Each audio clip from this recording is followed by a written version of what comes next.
allegiance and get started, and Reno, if you could start us in that, please. I pledge allegiance to the flag of the United States of America and to the republic for which it stands, one nation, under God, indivisible, with liberty and justice for all.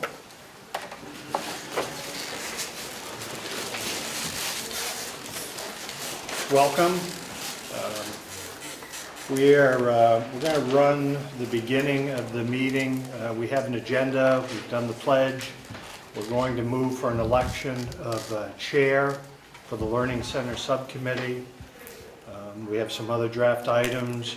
And after we work on formation of goals, or while we're working on formation of goals, we'll do public comment at that point in time. So with that, we have all of our members here, don't we?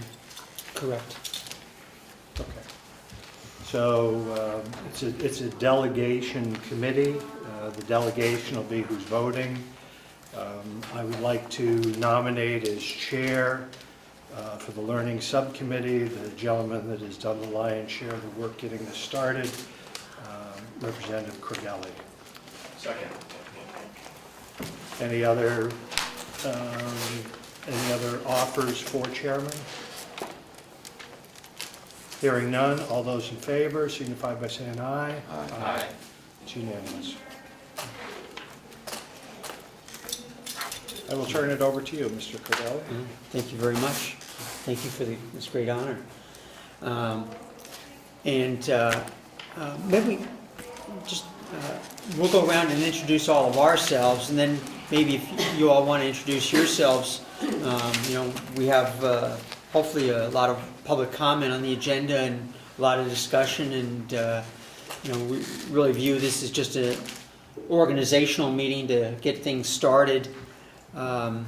We had an ad hoc committee that were basically the same group from the delegation that met with Cooperative Extension 2 or 3 times, just to kick around the idea of a learning center. And at our, I guess was our last delegation meeting, we voted to make it a formal subcommittee, and so this is really just the kickoff on that. So I'm Glenn Cordelli. I represent Tufton Borough, Moulton Borough, and Sandwich. Tom Bruco, I represent Conway, Chatham, and Eaton, and Hales location. Ann Hamilton, County Office Administrator for UNH Cooperative Extension in Carroll County, and also a field specialist in food and agriculture and food safety. Ed Comeau, representing Brookfield, Wakefield, Ospey, and Effingham. Lino Amalani, Wakefield, Brookfield, Effingham, and Ospey. I'm Olivia Saunders, and I work for UNH Cooperative Extension, and I'm a field specialist in the Food and Ag program, and I work with fruit and vegetable growers. Mark McConkey, Carroll County District 3, Freedom, Tamworth, Madison, and Albany. If you would care to just introduce yourselves. Dan Floria, Tamworth. His wife, Peggy. Same place, fortunately. Beth Fox, Wakefield. Rachel Warren, Ospey. Ellie Stokes, Freedom. Lee Fritz, Freedom. Ed Butler, I'm the state representative in Carroll County District 7, which is the 10 northern towns of the county. Susan Tysers, representing Tamworth, Madison, Albany, and Freedom. Becky Mason, resident of Tamworth. Doug McPherson, resident of Chatham. Dick Devens, resident of Sandwich. Beverly Woods, resident of Wolfboro. John R. White from Wolfboro. Dorothy Solomon, Albany. Stan Solomon, Albany. Ed Nason, Brookfield. Great. Thank you very much for coming and for your interest in this. I think that as we sat down and started talking with the Cooperative Extension and then shared our ideas at delegation meeting, everybody has been very excited about the possibilities that exist for a learning center on the complex here. And that's what we want to start talking about today, and certainly get some of your input. And later on, we'll talk about forming an advisory council. I don't know if I didn't have too many of these copies, but there's a couple floating around, and we can get some more. But this was the original presentation we made to the delegation, and it started out with, I guess you could call it the Cooperative Extension mission statement, which talks about bringing together information and education into the communities of the Granite State to help make New Hampshire's individuals, businesses, and communities more successful in its natural resources, healthy and productive.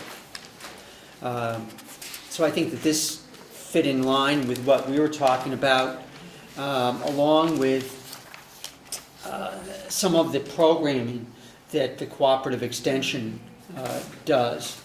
And this page talks about crop production, food safety, horticulture, home and garden, education, economic development, and also nutrition and education for school children.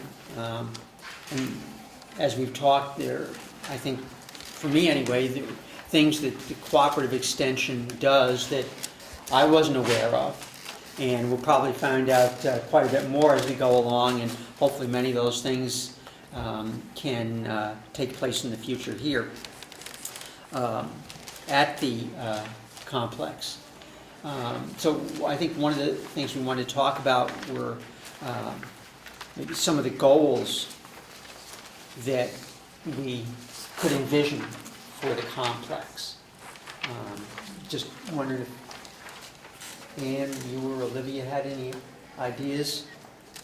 I mean, I can talk about what I have planned for this year, or what I've done Sure. in the past, and how that. So my position, my audience that I work with most are commercial fruit and vegetable farmers in the county and in the state. So in my job, I have ability to do some research geared towards what their needs are from year to year, and that's one reason we built the high tunnel in the garden area. So we've conducted 3 different trials here over the last couple of years, which have, we've taken that information and used those at workshops and seminars, all sorts of things to get that information out to growers. So I hope to continue to do that with the space there. I have some projects that are getting set up right now that will be implemented this summer. So my interest is really in learning and collecting information that is applicable to growers in the North Country, and doing that in collaboration with some other coworkers that I have throughout the state. So we are able to sort of do the same research projects in different locations, which then can be used for farmers anywhere in the state. And so there's often a criticism that the research that happens on the UNH Durham campus is a little bit different than the conditions we have up north because of the different climate. So I hope to continue to do that. I mean, I have plans to do that this year, so I was just doing some reading online, and used to have my family had a house down in western Massachusetts, and UMass Amherst has started several learning centers at various locations, and probably for the same reason in terms of climate differences and geographic distribution also. So that was interesting. Any other different, I think that we've talked about education, learning, information, primarily agricultural based. Any other thoughts that any of the subcommittee might have? You guys are Janet first. Hey. What I wanted to discuss, since this is the first meeting, is the entire concept, which is at the hub is the learning center and all the the pieces that will be inputting into that. The Learning Center and the complex has around it the Mountain View Community Nursing Home, which could have programs, which does have programs that could be inputted into this learning center. You have continuing technical education involvement that could be inputted again into the learning center. Instead of them being separated, it could be, the hub could be the learning center. The corrections department of the jail that's on the complex already has prisoner programs, but then the learning center would be the hub for that. Community gardens, along with the nursing home, community gardens, and then you also have an upcoming culinary academy that's going into the old nursing home. And the culinary academy, again, is another opportunity to have the learning center as a piece of its ability to give to the learning center. You have local farm programs, and the advisory council, which we're going to talk about later, could be the brain of this learning center. So I just wanted to set that as the map, that just the short conversations we've had in the past about this idea was everybody inputting, including the public, everybody inputting their expertise into this one center location in order to promote agricultural businesses, the starting up, etc. And using that time to assist people who are in the jail with better opportunities, and also better opportunities for the public who can also get involved. I just wanted to set that as the framework to what this is. And I think what Representative Comeau is talking about is this sort of diagram that there's a couple of them passed around, but these were the points from our original presentation to the delegation about the previous discussions and some of the things that we foresaw in the future. And one of the items on here is CTEs, and that's Career and Technical Education Centers. There's one in Wolfboro and one in North Conway, and they both have some agricultural programs involved there, and culinary programs also. And I've talked to the director in Wolfboro, and he is interested in talking further as we move forward. And I also was in contact. Well, I wrote to. We haven't actually made contact yet, but I discovered that there's a New Hampshire Agricultural in the Classroom organization. So I wrote to them to let them know about what we were starting up, in the hopes that we could involve them in the discussion in the future to tie in school programs into this learning center concept as well. Representative, I think. Thank you. Hand up. Thank you, Mr. Chairman. So the diagram, and that's long-term goals. What I wanted to address was the short-term immediate goals, starting from where we are now. We already have the seed for the education center with that high tunnel out there, which was actually granted to the extension, or actually the extension, the county farm, and the conservation center that all work together, and it was granted for education and demonstrations. So that's already there, and I wanted to make sure that we maintain that. And it's only a couple of years old, and if we shut down if we shut everything down, there'd be no maintenance on it, and it would deteriorate. So I didn't want to see that happen. And I think that with the two full-time employees that are on the Public Works Department now, I think a minimum amount of maintenance could be done on that to keep it functioning. Can you explain the high tunnel? We're going to get to that in a minute. It's that plastic greenhouse that's out there. We can walk by it. The old term is greenhouse, the new term is high tunnel. Oh, okay. Olivia might be able to offer a better definition than that, but we'll talk about that also. I'm glad I asked. Yeah. This might be new to some of you. Some of you have heard this before. I was just wondering if you had any thoughts. Anyone had any thoughts about the Learning Center and possibilities that you could think of for the future as well? Ms. Mason. My name's Becky Mason, and as you know, I sent you, the ad hoc committee, a letter concerning outdoor learning educational centers, one of which is functional in Kentucky. And what's interesting about that is you said you wanted to get stuff going now, and three of the things that came out at me on their educational center is the fact that they have a tree identification program for a youth day camp. Native trees to Kentucky. We have tons of trees because we're cutting them down for firewood. That's something that could be implemented fairly simply and get off the ground. The other thing, it says group exercise with walking trails. Well, we've been talking this walking trail for as long as I know. It's been about 5 years. I believe Kingswood did a lot of work on it along with the forester and everything last year. Is there a way that we can hold a youth day that the kids come out and only use, or an adult day where they come out and use only what's available to them to use? The other thing that I believe you planted a bunch of wildflower plots last year to help with cross-pollination. Yep.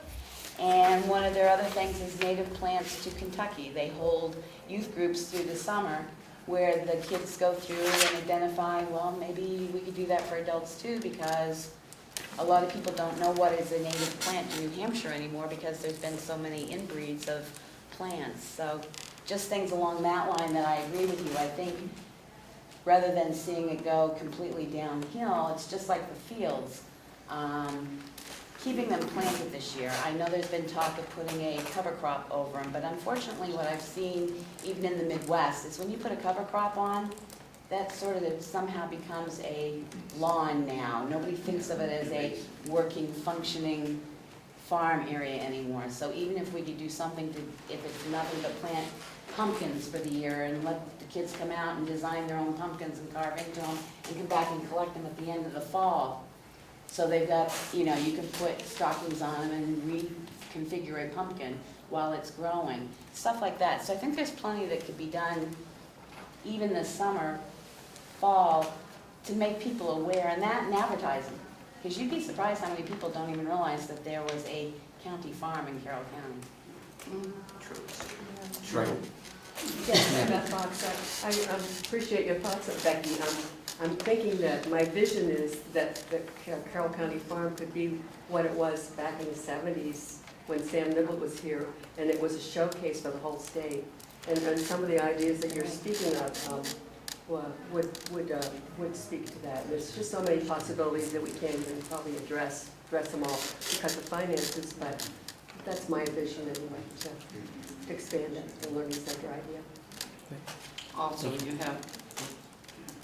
you have many summer camps with women, children, and they would be very interested in a rainy day activity to come over, even in the rain, and see what we have.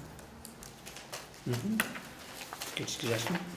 Aren't the commissioners planning on having crops growing right now, getting a plowing with the draft horses? And I thought that was already in the planning, but they're going to be doing planting some seed. Who is that? The commissioners, aren't they Oh. planning on doing that right now? I'm not sure what the commissioner's current plans are. I haven't heard the draft horse idea. The last I had heard was some discussion with the food banks. Yeah, well, that was announced at a community club meeting in Freedom. Oh, That there okay. would be a demonstration of the draft horses. Oh, And okay. hopefully get a lot of people from the community there, children especially, to see the horses. I guess maybe there's a little bit lacking here in communication, maybe. So I've also talked to Will DeWitt, the county farm manager, about that just really briefly, and I know he has a contact that works with there's a draft horse association, and they often will come to farms and do like in the spring they really need to get the horses back into shape, so they might just come and practice on an open field, and that might be something that he was thinking about doing there. Okay. So is it like they come and ride horses, or is it a presentation? They're draft horses, so they come and plow the field, and you know, it's kind of fun to watch and see the horses work, and more of a community event. Like And they might farming also- used to be. Yeah, they might also plow the field for you. I don't think there's any cost to that. They're just looking for land to kind of break the horses in for the season. Great. Look into that. Yeah. Yes. Hi, I have 2 questions. Sure. Well, I was encouraged to hear that we're not going to abandon the prisoner programs.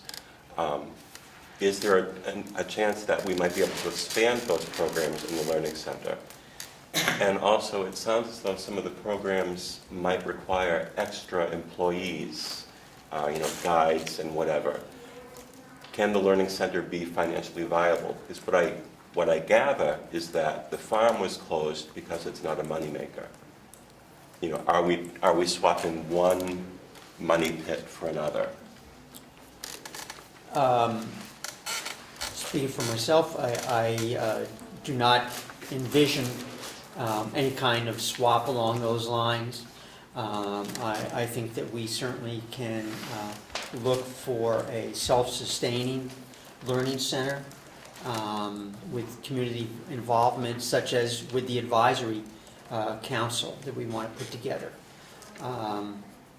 And so I see a very vibrant, community-based future for myself. Yes. A little bit to answer that, and something once we finish hearing from other folks, but like the USDA and soil conservation with Ms. Richardson up in Conway. With all of our lands, I'm a septic installer designer, and we have continuing ed hours, and they're always looking for sites to come and dig test pits and teach and show others what the soil is and what its limitations are and so forth. If this became an open center and this became a campus for that sort of thing, I would envision that she would work that into a program, and typically those things happen under a pop-out tent out in the field, and wouldn't be cost other than us supplying water and things, but it could have great benefit for other people. Rachel's mentioning of the camps and so forth, and that's just one aspect. I know that your group does soil testing. Yes, Olivia's actually in charge of the soil testing for the state. And that would be, having a day and bringing people out and showing. I mean, you always hear that you can come get your soil test kit. Well, it might be nice to actually have something happen during the course of the day where they actually see it and make it happen. So I don't see it as staff. I see that, and maybe there will be, and maybe it will need to have a budget of some type. But I see that the people that are working in it or with volunteers are going to be supplying that extra. What kind of liability would the county have if volunteers were coming to the site? I think those types of things are down the road in terms of our discussions. Okay. Well, I think too, from my perspective, the Conservation District, Joan, who you're talking about, so they did fund the purchase, basically, of the high tunnel.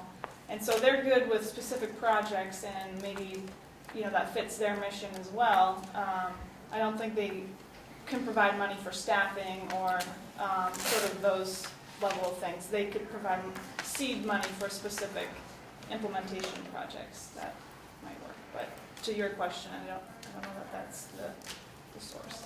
Right. And we have had, in our ad hoc committee discussions with Cooperative Extension, there was some discussion about other prisoner programs that are going on with cooperative extension elsewhere in the state that we could talk about replicating here, even with Master Gardener programs and so forth, combining resources there. So, I think there are additional opportunities there as well. I have a question. The fields that are currently used for the production of hay, is that part of this, or is that something else? I think it is something else. I would expect that the commissioners will be looking into that. I know that a number of months ago they issued an RFP for someone to come in and take over the hay production. It did not get any responses at that point, but I think that other people have heard from farmers in their areas that there might be additional interest in that. So, I would hope that that would be continued, possibly through another RFP that was issued, that maybe gets a little broader advertising and recognition out in the community that, that's a possibility, because there does seem to be some interest out there. What would be the role of the commissioners in the Learning Center? I'm sure that there will be a role in a number of regards down the road. I think our subcommittee's responsibility is to take a concept and try and move the ball down the road. For instance, there is already in place a memo of understanding between the county and the cooperative extension. And so I would see very likely when we had our arms around the Learning Center concept and had some concrete plans, that possibly that memo of understanding could be revised and some of these things be formalized in that memo of understanding, and that would be signed by the commissioners as well as the cooperative extension. I don't understand how this is going to be funded, since I understand from the Extension Service's response to your original announcement that they can't do this without a bond, and they're not funding, and there are no funds to hire staff to implement this. So I'm confused about how you plan to fund it. Representative? If I brainstorm for a moment, funding projects can be done many different ways. And I've noticed that people are very used to only tax money. There's many other ways you can fund things. You have GoFundMe, which is an internet-based site where people who wish to be involved in something can give money. And people have raised tens of thousands of dollars for their own projects to do that. So they're finding funding. It is obvious to me by the responses that I've got from this idea is that there's a lot of interest. So if the entire county gets involved in this and people begin to donate not only their time, but some of their own funds, that could be enough and may actually give us more funding than we need. And I think we should explore that and not just do the same as that we've always done, which is only rely on tax money. Because I think once people actually begin to have it self-funded or funded by the interested people, I think people will have a better feel of ownership for this project. And it just spins in a very positive direction, the entire idea. But I believe we can It's find it. nice to see you so optimistic. I don't know how I can maintain that optimism, but I do. Oh, may I say one more thing? Sure. About the commissioner's role. Statutorily, the commissioners are responsible for the management of buildings and the county. That's what they're supposed to do. And are any of the commissioners here? They weren't There's several. They weren't invited. Well, everybody was invited. I spoke to them personally, so they know that it was happening today. And I'm not saying anything negative about them not being here. We have a previous commissioner. Thank you for attending. But the commissioners are responsible for maintaining the county land. And I think once they become involved in the design of this learning center, and then we're going to talk about the advisory council, I think there could be a linkage there. But since this is a proposal, we don't really know how that's going to function. But of course, they will have a role in it because they're responsible for the management of the land. Ms. Almond? Does the farm manager, Will DeWitt, have any position in this? I'm sorry, I didn't hear you. Any position? Yeah, any part in what's going on here?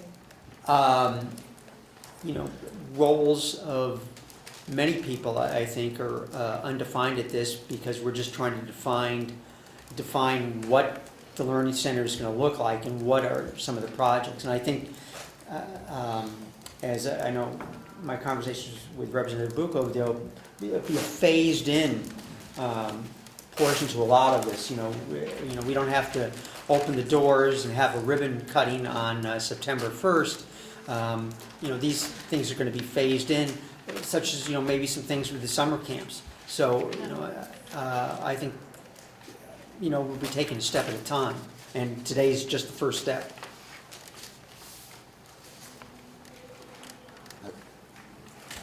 Will there be a time limit on this as an idea? I mean, is there going to be like it has to be proven successful within a year, or else we go back to maybe selling the farm? I don't think that anybody is talking about selling the farm or selling, you know, the county property.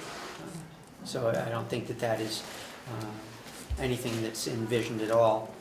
And I don't think that we have a specific time frame for this.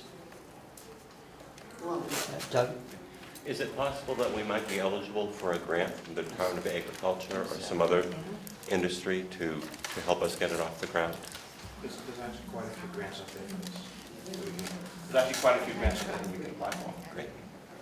And one grant that I even had a brief conversation with the Cooperative Extension Director about it, one of the subcommittee meetings. You know, if need be, is something called LCHIP. And they are just starting their grant process.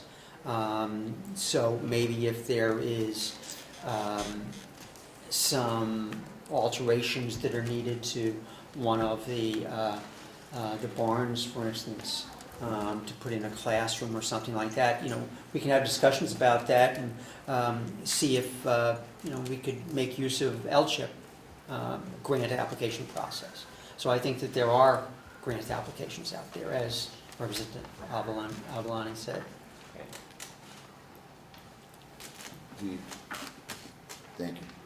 So the high tunnel was a grant. So right from the beginning, that was a U.S. Was it a U.S. USDA. DA? It was through the New Hampshire Conservation, well, the Carroll County Conservation District. Yeah. But so just to address the, you know, that first step was already a grant. And the other thing that I wanted to address was you asked a question about funding, and that's why I brought up what I brought up at the beginning about the immediate. What we're going to do immediately is that the budgets have already been set both for the county and for the university through the state budget for this year. So we're not talking about bringing in funding for new programs at this point. And I think we're talking about what the chairman just mentioned about phasing in. And, you know, we have the programs that Olivia does through the high tunnel, and whatever you know, the money that was appropriated for the farm through the farm budget was half of what they asked for, and so there are people, we still have employees that are here working through the Public Works Department that may be able to be authorized to do whatever minimum maintenance it would take to get this program off the ground in steps and phases. No? Representative Butler. Thank you. If I could. So I've been thinking about this meeting and the Learning Center and what it could accomplish, and the farm and the importance of the farm to the community that we heard about over the past couple of months.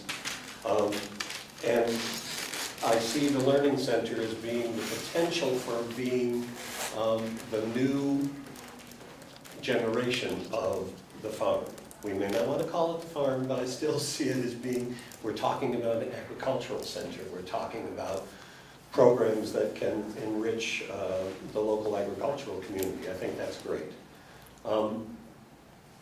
But as I sit here today, my biggest concern is that this subcommittee is different from any other subcommittee that I know of on the delegation.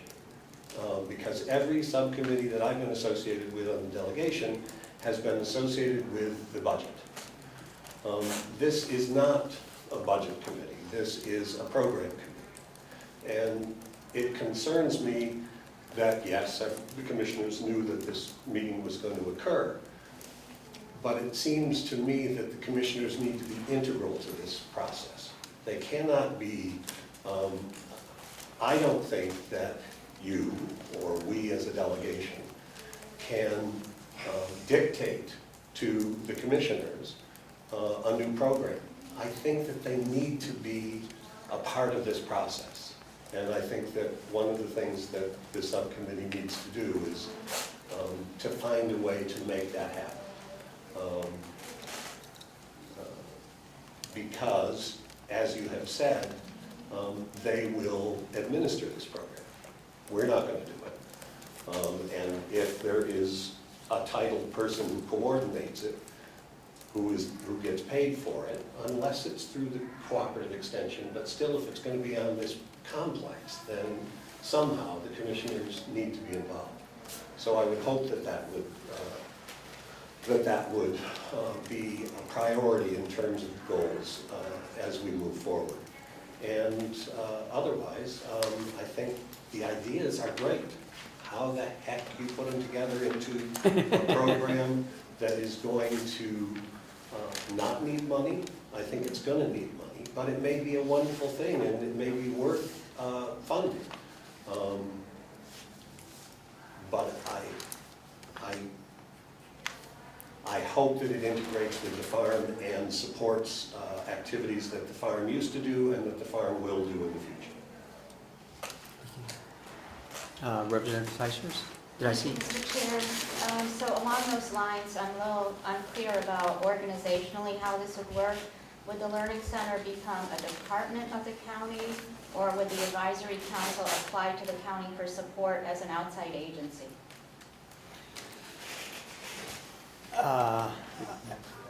Yeah, I think we're a little early in the process for that kind of organizational discussion. Follow-up question or Sure. an additional question? I Sure. have a list. Sure. Okay, so I haven't yet heard which of the goals includes adding revenue to the county. One of the reasons that we reduced the budget for the Public Works Department, which included the farm, was concerns about how much revenue the farm was contributing to the county. Do we have any ideas that include adding revenue to the county?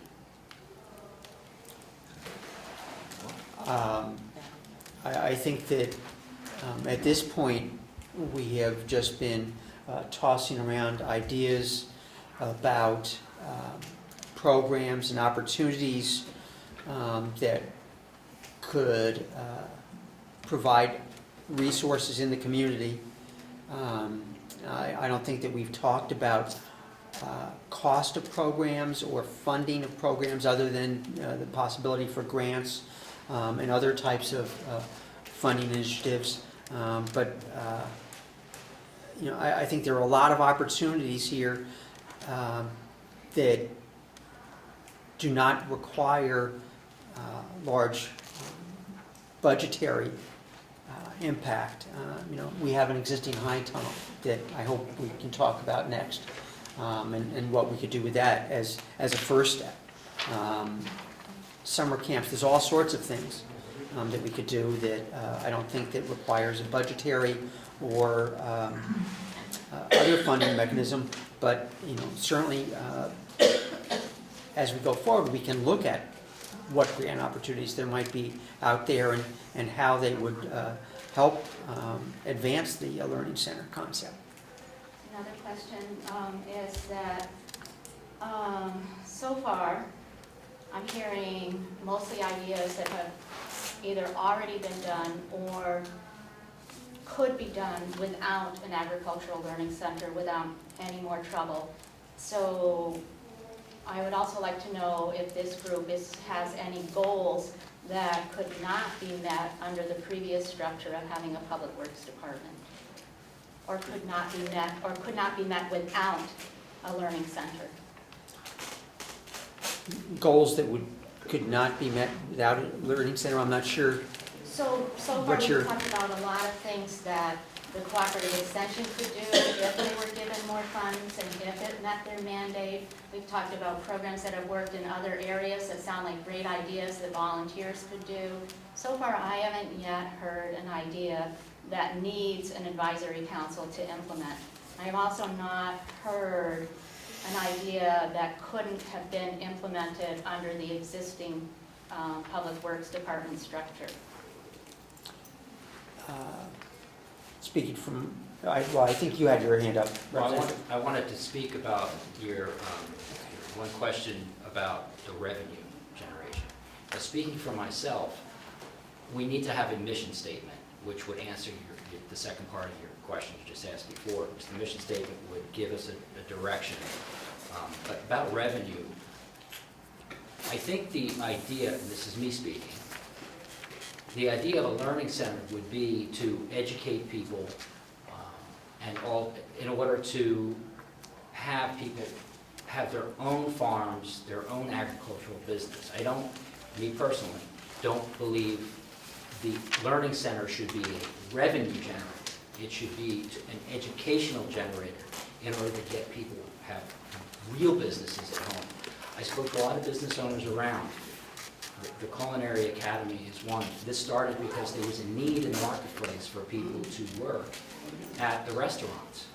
Well, now you connect that with the corrections, prisoner programs, and everything else. So it doesn't have to be a revenue generator. The same thing with the Register of Deeds.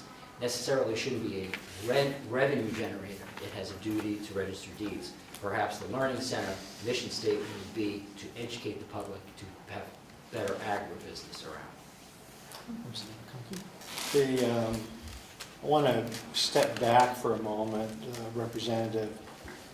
The emphasis of what we're looking at and a broad look at what the possibility would be, we have not empowered the cooperative extension to take over anything on this property. The cooperative extension was brought in to speak to us as a resource, but there's no plan, there's no goal to turn this into their campus to do what they want for us, which would then include more funding or any other monies to them. They, like the private farmers, like the soil conservation people, are all people we want to engage. So I think we're early in the process, and we want to nurture the conversation and bring those people forward. Could it have been done through the existing system? Clearly that wasn't happening. Could it have? Would it have? Possibly. But I think by bringing more people into a room and talking about the educational possibilities, I think our end product's going to be something that we can all be proud of and a resource that the people will be able to use. Thank you, Mr. Chairman. So you can see by the agenda where one of the items is formulation of goals. We're in a very preliminary stage here of development. And there's an RSA 2410, which states that the mission of the University Cooperative Extension is to educate people to make informed decisions and offer programs in all 10 counties. So there's already an RSA, there's already a memorandum of understanding, and the extension, the cooperative extension already is governed by an advisory council. So that's the setup that there is right now. And I don't know that we would need to change that, but I don't think we need to change that. Or if we went with this program that's in this handout here, if there would need to be a different advisory council set up, I'm not sure about that. We're just exploring ideas here at this point to work off the structure that's already in place. Well, I think the advisory council thing is getting lost. We're not, and I hate to say it, we're not farmers, but most of us on this committee are businessmen. And we can create and flourish businesses and everything else. We want the input of the farming people to make this work. So the farming component, we already have, the knowledge and everything. We're trying to put it all together. And that's what we're trying to do here today.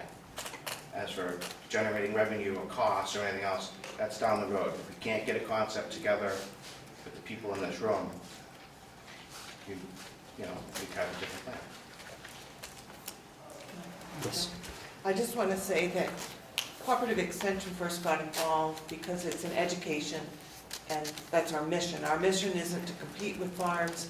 Our mission is to educate and do some research that benefits farms, commercial growers, and some residential folks also.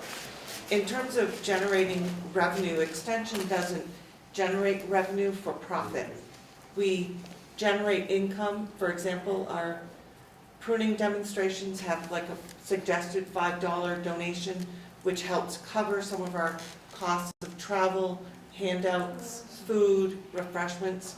So we're not making money, but we're recouping some of that cost. And so some of that could be applied to the Learning Center also, that some of the commercial education that we've talked about would do that. I also expand that. I think some local farmers have taken their classes up here as well. Yes. Or have been part of it. And I think we should be looking into that as well, incorporating some local farming people Oh, to absolutely. help them with their own farms. Ms. Mason? I don't know if you're aware or not, but 2 weeks ago, the commissioners themselves are putting together a committee to look at all aspects of the farm. This being one presentation that will be given to them, but many other aspects, whether it can be revenue producing, revenue neutral, whatever, and continue with haying, wooding, gardens, whatever. They have not held their first meeting yet because I don't know where that stands, or who's actually been contacted, but there were about 12 people on that. Their goal, from the commissioner's standpoint, was to look at all aspects of presentations that can be brought forward, whether it can be continuation of some of the product that's going on here now with the wood production and stuff like that. Anything that can happen, from solar fields to water reclamation to whatever, was the governance of this committee that the commissioners were going to be put together. I don't know where that stands yet. I was asked if I would serve. I did said yes. And I don't know where the other members stand in conjunction with that. So there will be another group looking at all aspects of the farm, both what it did presently versus what else could be done to either bring it back and make it revenue neutral or revenue enticing versus the Learning Center as well. I sort of see those, the Learning Center sort of does have to have something that's a producing environment to be able to do more than just, high tunnel training and stuff. There's a lot more that goes on in agricultural than spot ideas, pruning and stuff, yes, but then there's the whole other concept of, crop rotation and stuff like that, that you really do need a farm to understand that kind of thing. I just want to add to that because I just watched you do that this morning on Oversite.com, GovernmentOversite.com. Actually, it was on Valley Vision. But my understanding of the committee that they put together was to look at finances and to look at whether the farm can raise money or if it costs money to run it. Am I wrong with that? They kept focusing on whether the farm was break even or. They said look at anything, but it has to be revenue neutral. It cannot cost. So, because that's the biggest concern that happened this year is, quote, the farm keeps losing money. So, therefore, we'll cut the funding because we don't need to, not break even. So it's my understanding with that group, my understanding from being at that meeting is that whatever comes forward has to be revenue neutral or revenue producing. Yeah. Whether it's a learning center, whether it's a working farm, whether it's whatever it involves, it has to be revenue neutral or revenue producing. And that's a little different than what we're trying to do here. Well, this would be revenue neutral. Mr. White? We seem to be talking here in terms of the farm doesn't make money, so something has to be done. The farm has been a function of the county government from time immemorial. It is not the function of government to make money. Profit is not the motive or purpose of government. Service is the purpose of government, and service costs money. That's why we pay taxes. So the question is not, how can the farm pay for itself? The question is, why aren't we paying for the farm? What purpose does the farm serve? Is it a functioning piece of government that we need or not? That's the only question. And in my view, the farm is necessary to government in this agricultural county. Agriculture is a growing part of the economy, if you'll pardon the pun. This is not the time to get out of the agriculture industry. This is the time to support the agriculture industry. The farm has been a learning center right along. And I see all this talk about privatization and learning center as just a lot of smoke to hide the problem, which is we don't raise enough revenue to provide the services that the people want to have. Thank you for your comments, and I think we are trying to address some of your concepts here today with the concept that we are trying to build upon and see if we can make a reality. Sir. I think, first of all, there's many people here with different agendas, and I had to wait for a while to figure out what we're talking about. And the gentleman that just spoke, I believe, was talking about another agenda other than the learning center that you're trying to bring in, which you're in the infinite part of introducing it to the town meeting. Now, I was here also for the reason the gentleman just spoke, but I find that I'm at the wrong meeting. And maybe you could help separate the two. I also read in the paper, gonna cut blueberries, gonna cut the wood, gonna cut the hay, we're gonna cut the farm budget. That's now. We're talking about a futuristic plan that has nothing to do with the existing problem of cutting the budget of what we already have through taxation. So maybe you can address, see, now we're starting to mingle ideas, monies, buildings, responsibilities. If I could, and I would agree with the gentleman. The discussion on the farm and whether it makes revenue, hasn't made revenue, is not what we're sitting here talking about. It appears to me, from what I read in the paper, waiting to come in here today, that the commissioners are talking about that issue. And that's a separate group. And to collide that back into this conversation, I think is unwarranted. And I think we should, our discussion is, as the gentleman mentioned, is going forward. And I think that the commissioners will address, as they have been for 100 years, the farm, where it is and what they're going to do. That's not our mission here. That's not what we're looking to do. Maybe we can move forward on to the next area that we wanted to talk about, and Representative Bucco touched on it before, which is the high tunnel. And since we have the expert with us this morning in terms of Olivia Saunders, maybe we can talk about. We heard that the high tunnel got started with a grant. Maybe you could talk about what the high tunnel is today in terms of your work there, in terms of what is required on an ongoing basis and what might be possible on an ongoing basis. Sure. So the high tunnel was provided through a grant through the Carroll County Conservation District, which is a branch of the New Hampshire Conservation District Association. So that was for demonstration and outreach, education, for that purpose. There are a lot of high tunnels being built around the state through the NRCS programs. And so there's a lot of challenges associated with growing in those environments because it's kind of a new system for growing production.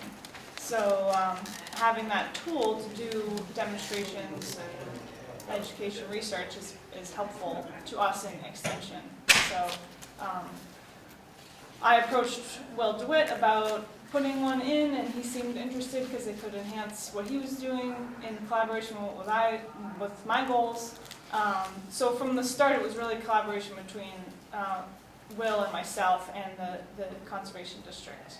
And I had done some projects before the high tunnel was built, so Will and I had a really good working relationship, and the tunnel was really built in collaboration.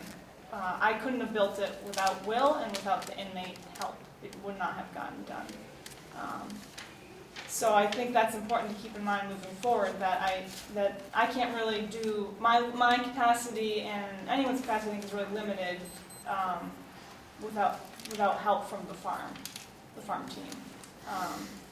So I can continue to do what I'm doing, but I do usually get quite a bit of help in the implementation of any project, and then also cleaning up at the end of the season. They usually help me with that as well.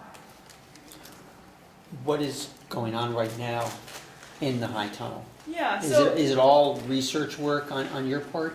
Yeah, so I usually talk with Will DeWitt at the beginning of the season, or usually in the winter, and say, these are what ideas I have. Does this fit with what you think you might have going on? And I tell him how much space I might be using, because I usually don't fill up the whole thing. And then he's welcome to use whatever space is there for his own production. So we kind of collaborate that way as well. So I do stuff in the high tunnel, but I also do stuff out in the garden area as well. And that varies year to year based on what my interests are. But the non-high tunnel field I also use, or have used in the past. There is a non-high tunnel field that Yeah, you just make use the of? area just next to the tunnel. Oh, okay. Where they grow crops. Representative? Could I ask what percentage is being occupied by yourself? 50%? Yeah, probably half, yep. And you mentioned that this year, your research and our conversation was in pepper production, and there were 2 others that were done previously. What were those products? So last year we had a heirloom tomato trial, and we in the field, so not in the tunnel, we had a melon trial, like cantaloupes and melons. And yeah, well, I'll just say cantaloupes because the terms are confusing, but and so the cantaloupes we grew, went to the nursing home and got donated to food banks and elsewhere. And 2 years before that, we had a trial in the the lower garden, which is no longer in production anymore, with disease-resistant varieties of tomatoes. Did they succumb to disease or that was? No, these are new varieties of tomatoes that are being marketed as disease-resistant. So we were trying to evaluate them to see how they performed in New Hampshire. Thank you. That was in an area that's no longer being used? Yep. Yeah, so kind of near the blueberries, there was another garden over there. Okay. And that's where that trial happened. But they didn't use that space last year, and I don't think they have plans to, because they're limited with staffing. We also, I would say too, we have someone mentioned the pollinator project that we put in last year. So there's 2 different pollinator plantings that were put in last year. One was from seed and one was from plugs. And so we see those sort of getting more established over the next couple of years. They take a few years to get fully established. But there's a lot of interest in pollinator habitat from our Beekeepers Association, from individual homeowners and backyard gardeners who might want to enhance that floral resource because of the increasing awareness of the bee decline. So that is potentially a very valuable resource for education and outreach, just to see how we establish these sorts of pollinator plantings, how you might manage them, just have a field day where people can come and see what we're doing. What is the ongoing effort or resources that are required in terms of the pollinator project? Yeah, the pollinators are pretty low input. They just Right. need to get mowed once a year at the end of the season.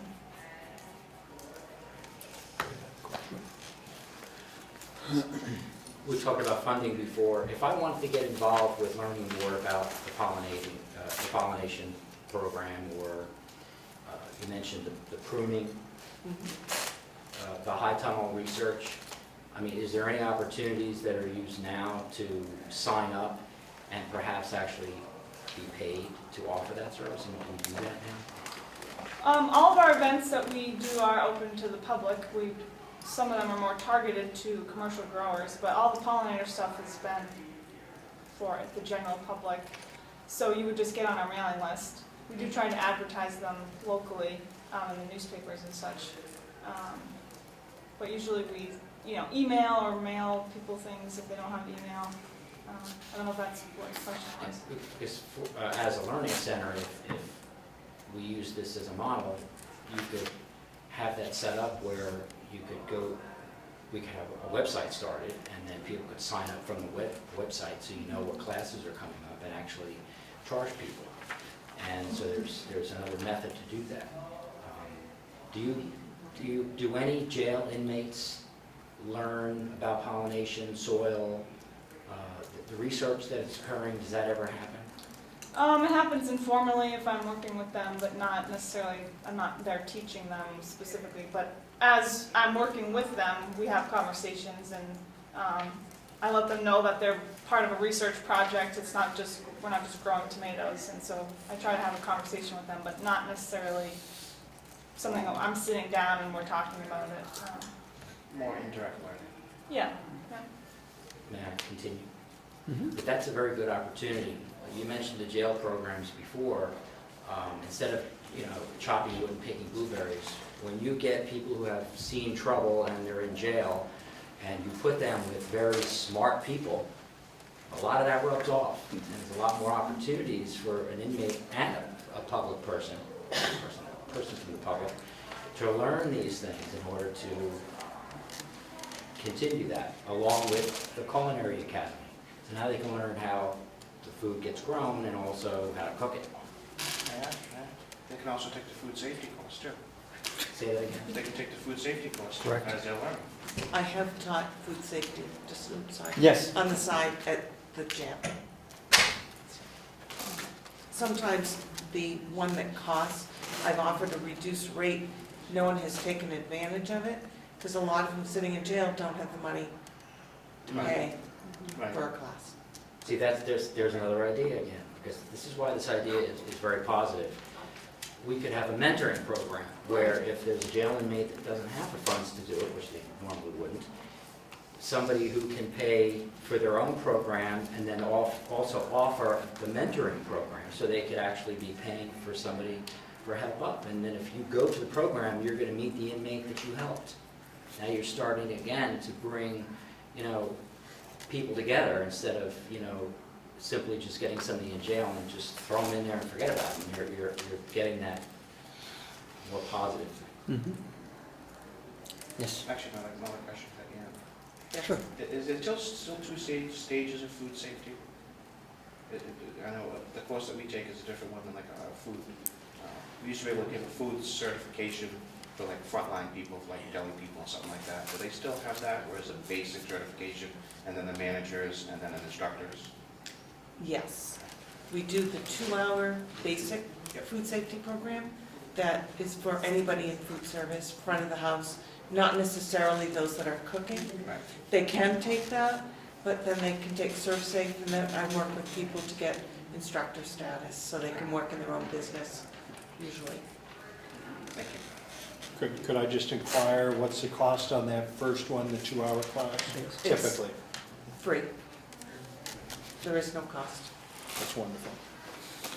So we could be teaching them how to grow food, how to cook food, how to keep How to be food safe doing that, how to right? keep- how to be safe, and then they're more attractive to the outside people of getting a new job or anything else, because there's definitely a lack of Right.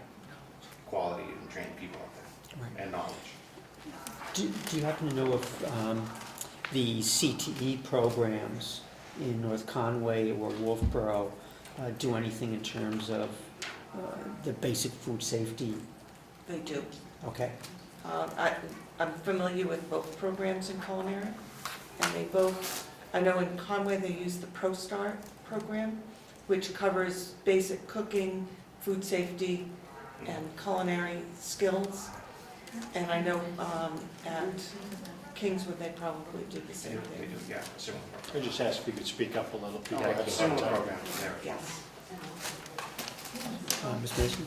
I just have a question on what's going into the high tunnel this year, because with the budget cut for the Public Works Department, Will's staff has now been cut. And what was announced 2 weeks ago is that due to those employee layoffs, whatever, they now are down one septic system operator who now has to be sent to school for a couple of weeks to be trained so he can get his septic license. So I see that impacting you because there's even less personnel now to deal with the high tunnel. So I was just wondering what you thought was going in the high tunnel this year.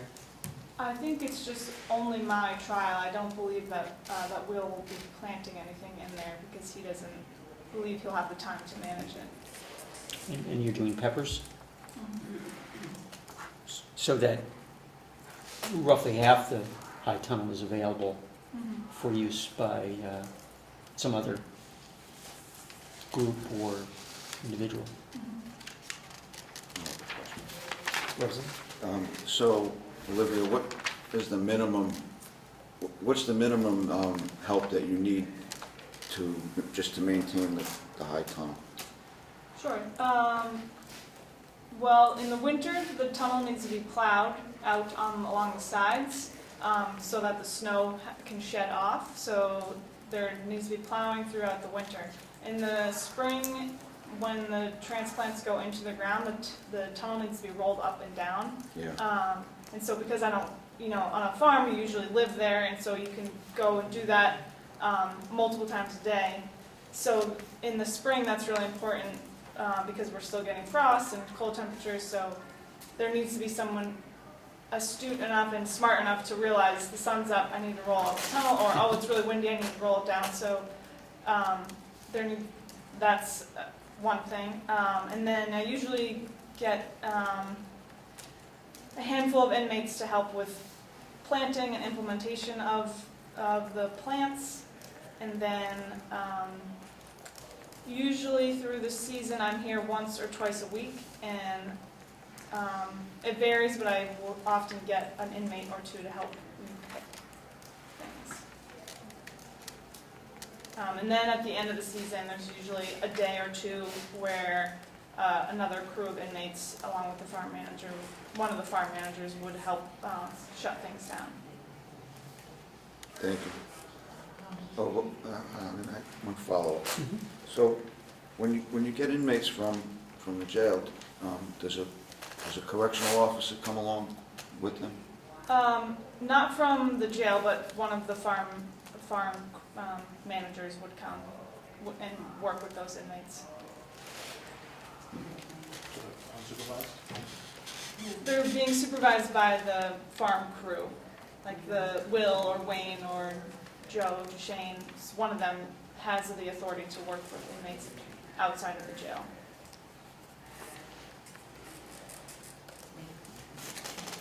Yes. That was one of our concerns, is that the inmates would have to be somewhat supervised because the staff in the cooperative extension is not trained Sure. to be on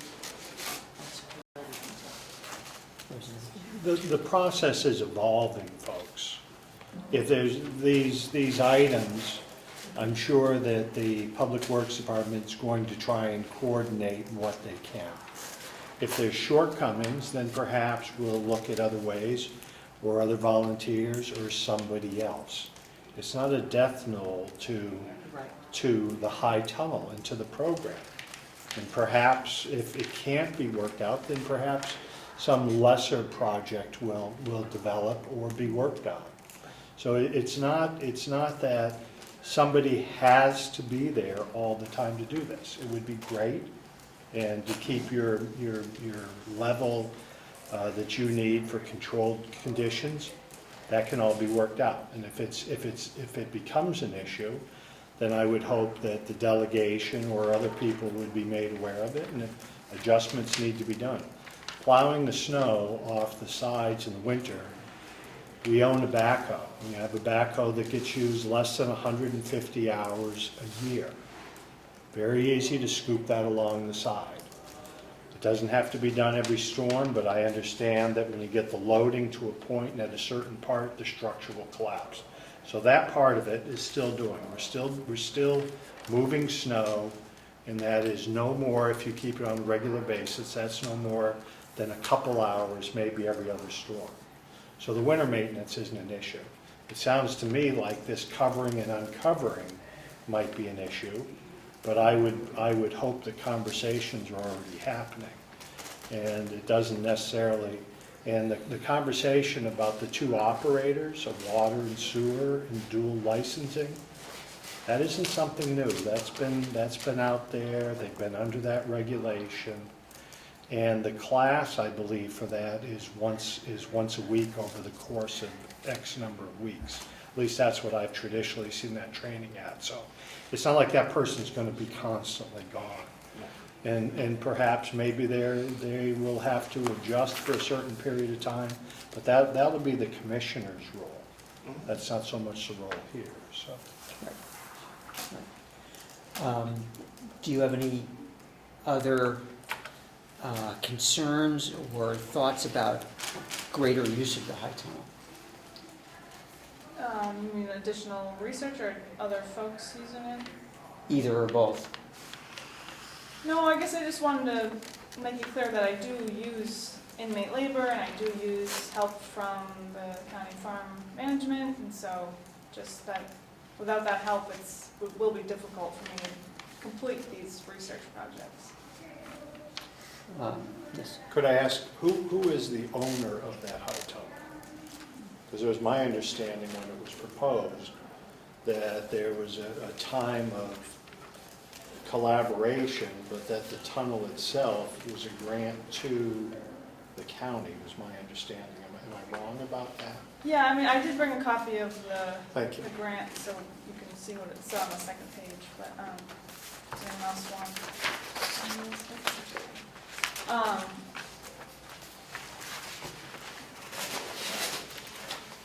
So it was really an agreement between Cooperative Extension and the Conservation District to do demonstration and outreach. So the last page has the scope of work on it.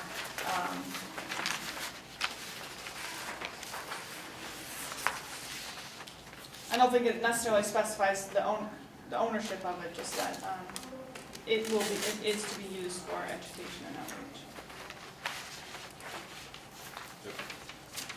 So it's signed by There wasn't a turnover period in the Association No. and Carroll County Conservation District. Okay. For it's being used for educational purposes. I'm sorry.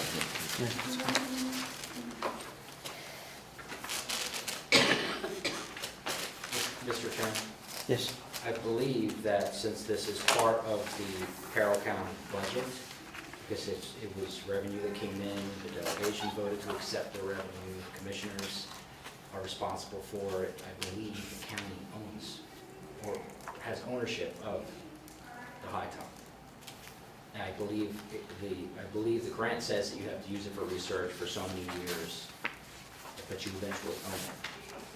Yeah, I guess I can't really, I don't really know. So, yeah. All right. Maybe you could let, if you see things not being maintained in relation to the high tunnel, since you're here once or twice a week, you can let us know as well as the delegation and commissioners. Yeah, I mean, I haven't had any issues with it. Yeah. In the, the first year that we had it, it seemed to work pretty well. Yeah. Okay. Representative. I have my own greenhouse, and I think I need to learn more because it is a lot of work to do. Can the public rent space within that and then learn from you, and also then of course pay for that education? Can that be done now, or is it done like that? Yeah, I don't know that I can really answer that. I don't think that's maybe for the commissioners or whoever. Yeah, I mean. Because if I could rent a quarter of that space out and learn and be, it's a learning center. It's a lab, an open lab for not only you, but also who you're teaching. You're giving hands-on. It's that individual, if you have the agreement with them to do so, they could come up there and roll up those sides, maintain the outside, do whatever else they can do. Would that be something in terms of the classes that cooperative extension would be able to assist in if there was that kind of interest? Yeah. I just have a question for you. If you're doing research, is there not certain things that can't go in your high tunnel because it will offset your research, or are you allowed to put everything in your high tunnel? Yeah, I guess if there were a bunch of different people in there, there might be challenges associated with that. Right now, there's just communication between the farm manager and myself, so it's pretty easy to know what's going on. There might be challenges there, but different plantings, like Ed was saying, if he wants to rent a piece of it and bring in to learn from that, can that not affect the research that you're doing on plant? right, it could for sure. I mean, yeah, potentially. Okay.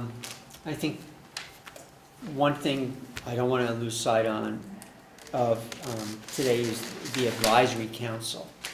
And I brought a sheet along if anyone is interested in being part of the advisory council. Be glad to have you put your name in. We would hope to get some broad county representation on the advisory council. And maybe different backgrounds also, in terms of farmers versus non-farmers and people from the community. Yes, Representative. Thank you, Mr. Chair. So I'm wondering about the advisory council. Does all one have to do is express an interest, or are you going to have a specific number of positions representing a specific stakeholder groups? I don't think we've talked about anyone in particular or any groups of stakeholders or numbers of stakeholders at this point. I think right now we just want to see what kind of interest there is for people to be a part of the council. I know there were people who had expressed interest before that aren't here today, so, maybe we can have this as an ongoing sign-up. I just, and I guess I'll hold it till next steps in talking about today's meeting was held midday or late midday on a Saturday to allow some different people to be visible or to be out here. So I just want to, I'm sure we'll talk about, where we're going to go with that, whether even the people present found this as a convenient time to do that. Exactly. Were there any more questions about the sign-up, or, if you have friends or neighbors that you think are interested, we'd be glad to hear from them as well. Yes, Representative. Mr. Chair, I think you're well aware that we have an entire list of people who are interested in looking at the viability of the farm, and I would suggest that inviting those people to join would be a good start. I know some people who have attended some of our delegation meetings were invited. Some people? Well, some that in my district in particular that I'm aware of, that I've had conversations with. I don't know if you've seen it, but if I did put out a Facebook advertisement about the proposal, and I did receive about 946 or 43 interests in it. Oh. So I don't believe there's going to be a shortage of people that will be interested in this. Right. Do you mean the 943 people looked at it, or did they respond to you and express it in? They responded expressing interest. So, In New Hampshire, in this area? only in this area. The targeted advertisement was only in this area. Representative? So I would suggest that that indicates that you make it a priority to work on the structure of the committee before you invite people to join Of the committee or the advisory council? the advisory council. Yes, Representative. Thank you. I have to go perform a wedding ceremony soon, so I'm going to leave. Very good, congratulations. Yeah. I did about 6 back in Connecticut as a JP. Part of the job. So there is an exciting potential and concept that you're talking about. Representative Comeau talked about a mission statement. It sounds to me like we're really at the basis. And besides a mission statement and basic goals and steps to achieve those goals, I think one of the critical pieces that needs to be done is to integrate the commission. And I think that this needs to be a county complex process. I think creating a separate delegation subcommittee continues to maintain the us and them piece that I think is dangerous in this process. The budget process is over. So now you're talking about using the farm, using the equipment, using the personnel, using the talent for a new generation. And it would be nice if that can be done as cooperatively as possible. Thank you. Before you run out, in terms of next steps, mission statement, we've got that. We've got that? We've got that down to be as a priority. Time, day, is this convenient? Is there other people that you think this might not be as convenient for that might want to be involved? Should we have it rotating, different locations? Would anyone have any suggestions on those regards? 2 o'clock to me is the middle of the day, so I couldn't get anything, well, I did, because I ended up having to go someplace. 2 o'clock is like the middle of the day. You can't get projects started because you're gonna break to come down here. And then afterwards, by the time you get out, it's too late. So I think a morning or an evening, maybe on a Saturday, and again, maybe alternating it. There's a lot of people that work Saturdays. for living in Carroll County. So maybe if, you know, one meeting's on a Saturday and maybe another meeting's in the evening during a week, so that you get a broad-based coverage. Okay. Yes, sir. Those of us that have to travel more than an hour might have trouble with that. Well, well, I travel an hour, and I hear you. Yeah. It just, we might have more representation from my area if it was not in the evening. Your area is? Chatham. Chatham, that's right, I'm sorry, I forgot. Right. Would it be helpful to have a meeting a little bit farther north at some point? That would, yes. It would be great to have a meeting in Chatham simply because most people don't know where it is. I can't say it from here. Well, you can. You have to go to Maine. Yes. Across state lines. Right, okay. Great, we'll see I if just wanna we throw can that out, yeah.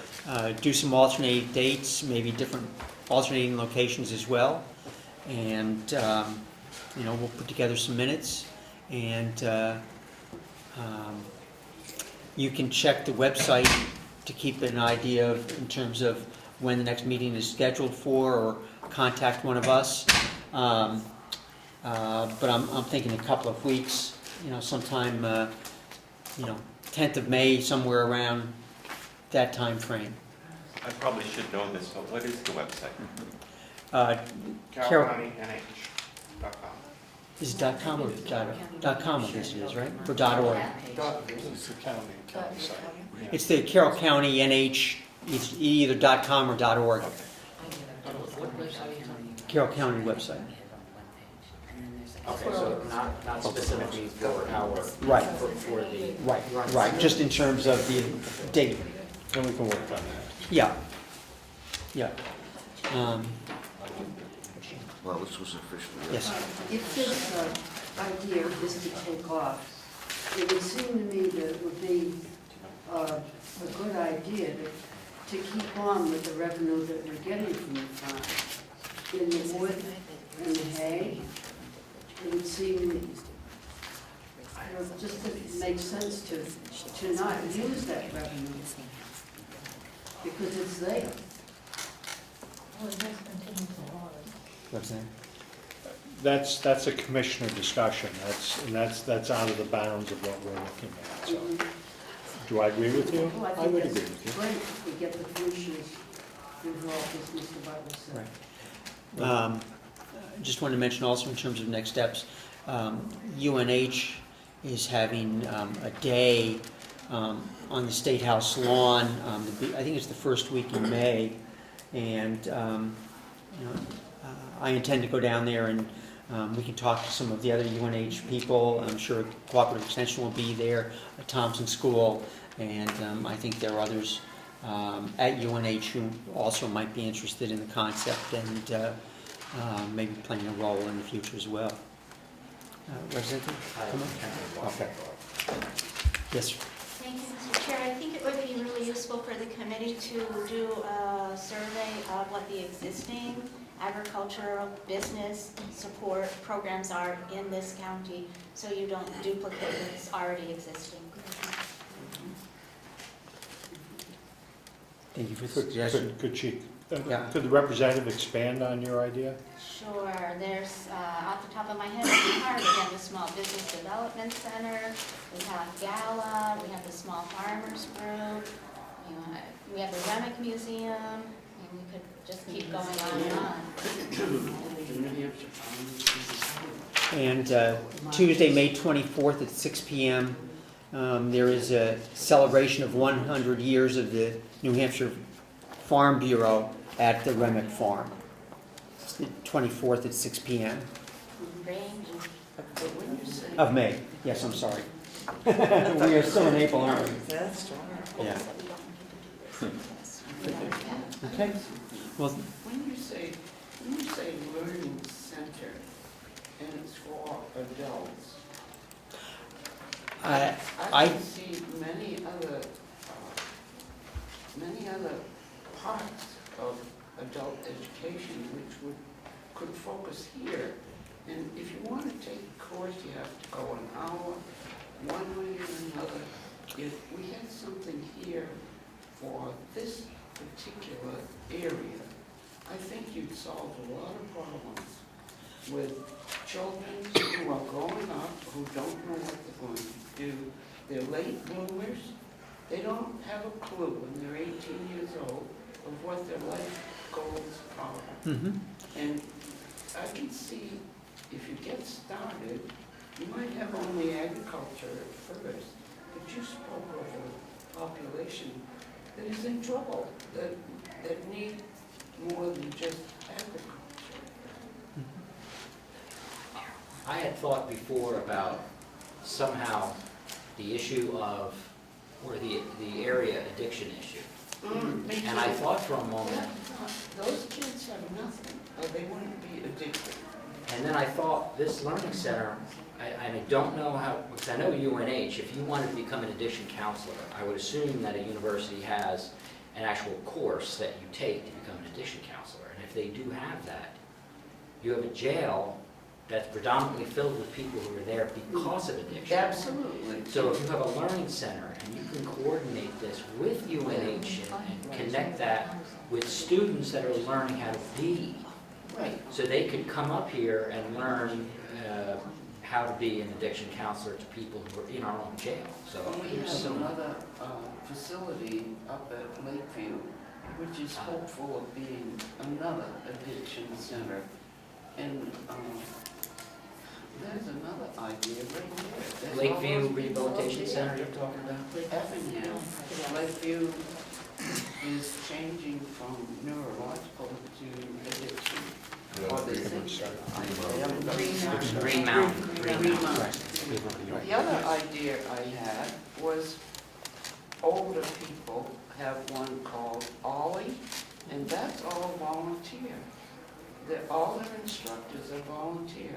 There's a great resource of people who do volunteer already, and I know you may think some of the courses they offer are frivolous or, 1 day, 1 hour, or what, but sometimes that's all it takes to inspire one of those addiction people. If they meet the right person, you can change their life in 1 hour. And also you can change the life of the All their elderly family person. and all their people who love them. We can bring young people up here to learn from the experienced seniors. Now you're also helping the senior out. Right, because it needs something to do. And that definitely was part of our early discussions with the cooperative extension in terms of programs here at the nursing home for residents of the nursing home Right. also. Yes. I was going to bring Thailand into the nursing. Yeah. Yeah. Good.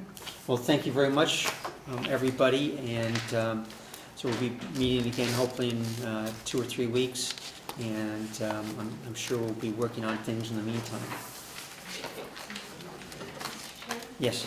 Who will be producing the minutes? I will. Thank you. Did anybody take it besides? Videotape. It's being videotaped Oh. also, so. Yes. And a lot of people are waiting for this video. Right. So it's it'll be on GovernmentOversite.com. Plus you'll get minutes.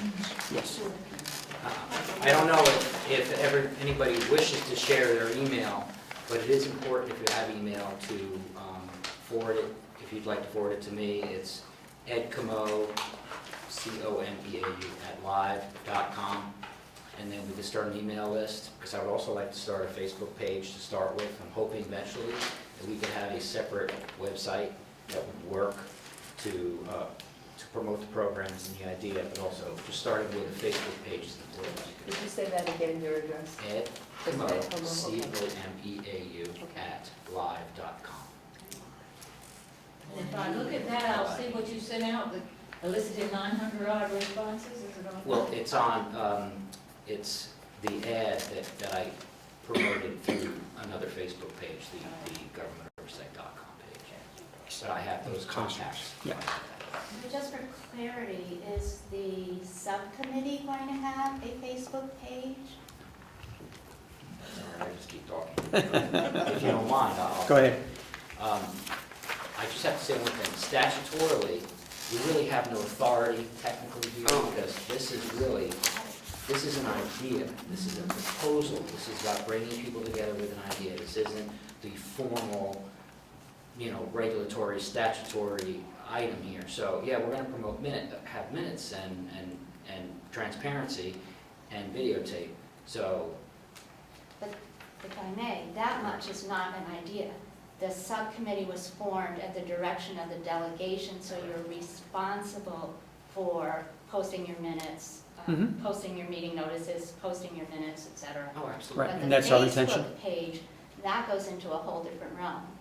And I think it's really important at the beginning to keep clear what's the delegation responsibility and authority, what's the commissioner's responsibility and authority, what's the subcommittee's responsibility and authority, and what the advisory council. Right, and certainly the advisory council could have or be part of maintaining a Facebook page to talk about the Learning Center ideas and proposals.